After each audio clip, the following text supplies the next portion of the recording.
Mark 9ஆம் அதிகாரம் வசனங்கள் 2 முதல் 9 வரை.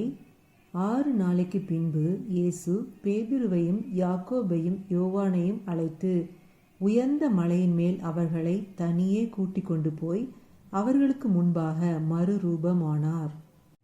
அவருடைய வஸ்திரம் உறைந்த மலையைப் போல் பூமியிலே எந்த வண்ணானும் வெளுக்கக்கூடாத வெண்மையாய் பிரகாசித்தது. அப்பொழுது மோசேயும் எலியாவும் இயேசுவுடனே பேசுகிறவர்களாக அவர்களுக்கு காணப்பட்டார்கள். அப்பொழுது பேதுரு இயேசுவை நோக்கி, ரபி, நாம் இங்கே இருக்கிறது நல்லது.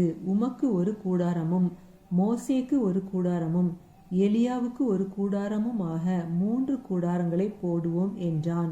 அவர்கள் மிகவும் பயந்திருந்தபடியால் தான் பேசுகிறது இன்னதென்று அறியாமல் இப்படி சொன்னான். அப்பொழுது ஒரு மேகம் அவர்கள் மேல் நிழலிட்டது.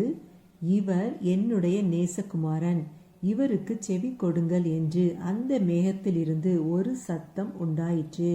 உடனே அவர்கள் சுற்றிலும் பார்த்தபோது இயேசு ஒருவரை தவிர வேறொருவரையும் காணவில்லை.